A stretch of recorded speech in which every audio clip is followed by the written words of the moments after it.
Hello everyone, welcome to మనం ఇంతే.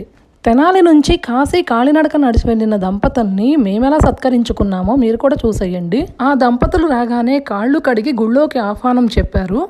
తర్వాత పూజ కార్యక్రమం అయితే మొదలుపెట్టారు. నేను వెళ్ళేటప్పటికి ఆ కార్యక్రమం అయిపోవటం వల్ల ఆ కార్యక్రమం అయితే మీకు చూపించలేకపోతున్నాను. ఆ దంపతులతో పూజ అయితే ఇలా చేయించుతున్నారు. మా వాళ్ళు ఈ కార్యక్రమాన్ని చూస్తున్నారు. నేను వెళ్ళేటప్పటికి ఉన్న వాళ్ళని ఇలా వీడియో అయితే తీశాను. నేను వెళ్ళేటప్పటికి ఇలా కొంచెం మంది మాత్రమే వచ్చారు. లాస్ట్లో అందరూ వచ్చిన తర్వాత వీడియోని కూడా యాడ్ చేశాను. చివరి వరకు వీడియోని స్కిప్ చేయకుండా చూసేయండి. వీళ్ళు కాశీ కాలినడకన వెళ్ళొచ్చిన సందర్భంగా అందరికీ భోజనాలు చెప్పారు. వంటలు కూడా ఇక్కడే చేస్తున్నారు. వంటల దగ్గర నిలబడి ఇలా వంట కార్యక్రమం ఎలా జరుగుతుందో వీళ్ళైతే చూస్తున్నారు. ఇద్దరు ఆడవాళ్ళు పాల తాలికలు దూస్తున్నారు. ఇలా చాలా ఫాస్ట్గా దూసేస్తున్నారు. పక్కన రైస్ కూడా పెట్టేసుకున్నారు. కాశీ నుంచి ఆయన తెచ్చిన గంగని ఇలా చిన్న బాటిల్స్లో నింపి అందరికీ ఇచ్చారు. ఈ దంపతుల పూజ అయిపోయిన తర్వాత సన్మాన కార్యక్రమం మొదలు పెట్టారు. అందరూ బట్టలు పెట్టి సన్మానం చేశారు. మేమైతే దండలు, బొకేలు, శివపార్వతుల కుటుంబం ఉన్న ఒక ఫోటో ఫ్రేమ్ని అయితే తీసుకున్నాము. నేను మా వారు కలిసి ఈ దండలు దంపతులకు వేసి పాద నమస్కారాలు చేసుకున్నాము. ఇలా నమస్కారం చేసుకున్నా చాలు, ఆ పుణ్యఫలం మనకు కూడా దక్కుతుందని నా నమ్మకము. ఇక్కడికి వచ్చిన చిన్నవాళ్ళందరికీ కూడా ఈ దంపతులకి పాద నమస్కారాలు చేసుకుని అక్షంతలు వేయించుకున్నారు.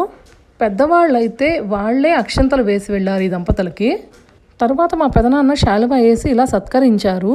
మా పెదనాన్నకి వీళ్ళు కాశీ వెళ్ళారు కాలినడకనని తెలిసిన తర్వాత ఎలా అనిపించిందో ఆయనకి అదైతే మా అందరికీ షేర్ చేశారు.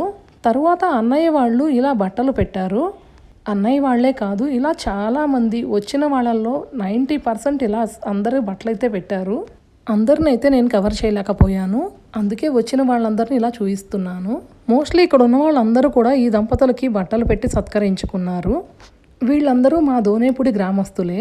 వీళ్ళందరూ కూడా ఆ దంపతుల పాదాలకు నమస్కరించి ఆశీర్వచనం తీసుకున్నారు. కొంతమంది మగవాళ్ళు వంట కార్యక్రమం దగ్గర ఉన్నారు. వీళ్ళే ఇక్కడ వంటలు అవి చూసుకుంటున్నారు. ఇతను నాకు తమ్ముడవుతాడు, పేరు పవన్. పూర్ణం ఎలా ఉందో టేస్ట్ చేస్తున్నాడు. ఇలాంటి గుళ్ళో కార్యక్రమాలన్నీ ఇతనే చూస్తూ ఉంటాడు. ఫస్ట్ పూర్ణం టేస్ట్ చేస్తున్నావు పవన్ అని నేనంటే అని నవ్వుతున్నాడు. భోజనాల దగ్గర ఇలా చైర్స్, టేబుల్స్ సెట్ చేసేసారు ఆల్రెడీ. చక్కెరకేళి అరటిపళ్ళు కూడా ఇలా కట్ చేసి పెట్టుకున్నారు భోజనం మీద అందరికీ పెట్టడానికని. ఇవి కుక్క కోసం గారెల దండ అనమాట. కాశీ వెళ్ళొచ్చిన వాళ్ళు కుక్కకి గారెల దండ మెళ్ళో వేస్తారు కదా, అందుకోసమని ఇది రెడీ చేసి తీసుకువెళ్తున్నారు. లోపల పూజ దగ్గర అందరికీ ఇలా నీళ్ళు అయితే చల్లుతున్నారు. అందరము నవ్వుకుంటూ సరదాగా ఈ కార్యక్రమం అయితే చేసుకుంటున్నాము.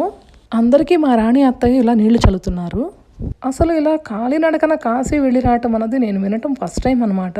ఎంతో పట్టుదల, ఎంతో దీక్ష ఉంటే కానీ ఇలా కాశీ కాలినడక వెళ్ళటం అన్నది జరిగే పని అయితే కాదు.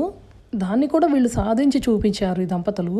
భర్త వెళ్తుంటే భర్తతో పాటు నేను కాశీ వస్తాను కాలినడకన అని భార్య వెళ్ళటం అసలు మామూలు విషయం అయితే కాదు. వాళ్ళ సన్మాన కార్యక్రమంలో నేను తీయలేకపోయిన కొన్ని వీడియోస్ ఇలా ఫొటోస్ రూపంలో మీకు కూడా చూపిస్తున్నాను. ఈ కార్యక్రమం అంతా మీకు కూడా చూపించాలని నా కోరిక. మీకు కనుక ఈ వీడియో నచ్చితే please like, share and subscribe.